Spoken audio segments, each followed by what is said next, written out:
Binisita ko po ang aking garden nang medyo mahina-hina na po ang ulan. Minsan po, ang ulan po ay talaga naman pong pagkalakas. Minsan naman po ay hihina. Kaya po gusto ko pong silipin ang aking garden.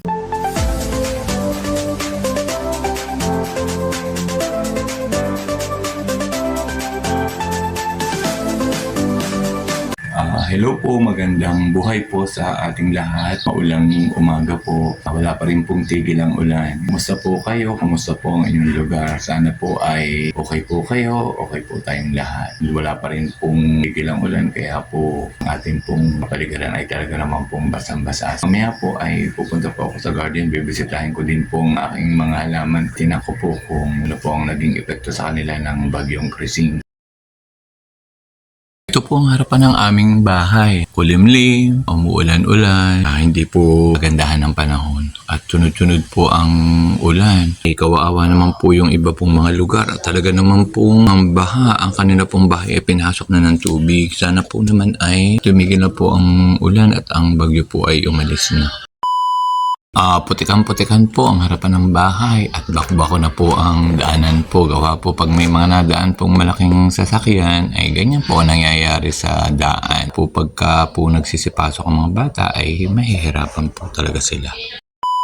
Basa po ang paligid ng bahay kasi po ang lakas po ng ulan nitong mga nagdaang araw. Sunod-sunod po ang pag-ulan at talaga po namang kakaawa na po yung ibang lugar na talaga po namang binabagyo, talaga po namang grabe po ang baha. Sana po ay okay po sila.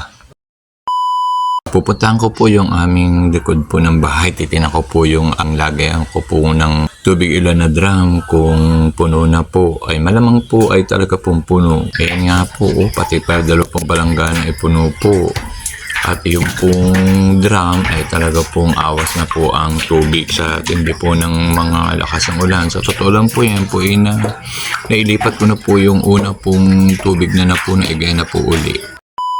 Punta ko sa garden, titignan ko po yung akin pong mga halaman pong mga pinropagate. Titignan ko din po ang mga halaman din sa bahay kung okay po sila. Ilang araw na pong umuulan kaya po siguro naman po ay hindi po naman maanong alaman dahil kahit po medyo malakas ang ulan, nasa area naman po sila kung saan ay safe naman po sila, pero alam po malamang babad po sila sa tubig. May mga bago po kasi akong pinropagate kaya po gusto ko po silang tingnan, pero yung pinropagate ko po ng isang araw ay nasa loob naman po siya ng propagation area kaya hindi po naman siya maano ng ulan. Hindi ko lang po alam kung sa lakas po ng hangin, baka nagtalsikan na po sila dahil ng isang gabi po ay talaga po namang napakatindi po ng lakas ng hangin. Yan po ang aking cactus area. Nasa gilid naman po, nasa tabi naman po siya ng bahay kaya hindi naman po siya basa. Medyo humina-hina na po kasi ang ulan. Okay naman po siya.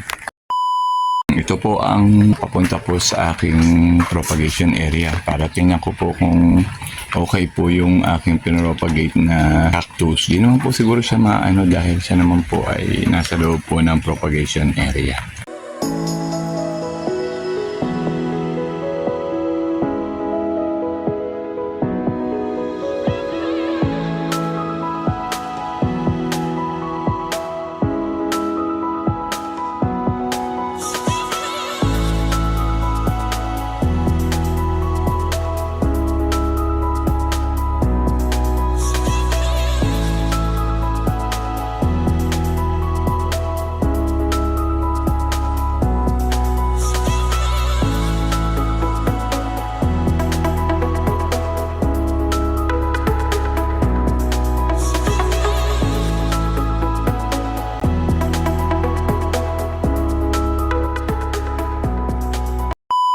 Papakita ko po sa inyo ang lagay po ng garden pagka po ganitong umuulan.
Hindi man po masyadong naapektuhan ng aking garden, ang aming lugar ay nakakalungkot pa rin pong isipin na yung iba naman pong lugar ay talaga naman pong lubog na lubog po sa baha. Sana po ay tumigil na po ang ulan at nakakaawa naman po ang mga naapektuhang mga tao. Kita ko po sa balita, sa TV ay talaga naman pong halos lubog po ang mga bahay. Sana po tumigil na po ang ulan, wala na po ang bagyo at makabalik na po sa ayos po ang mga tao pong naapektuhan. Nakalungkot po pero alam ko po, kaya po natin yun, kaya po nila yun. Tuloy po kayong lalaban, huwag po kayong susuko. Sabi nga po, bagyo lang yan, kayang-kaya po ninyo. Gabayan po tayo ng pong may kapal at iligtas po tayo lahat sa anumang pong mga darating pong mga unos sa ating buhay ay makaya po natin. Sa lahat po ng naapektuhan po ng bagyong ito, kapit po tayo, wala pong sukuan, laban lang po.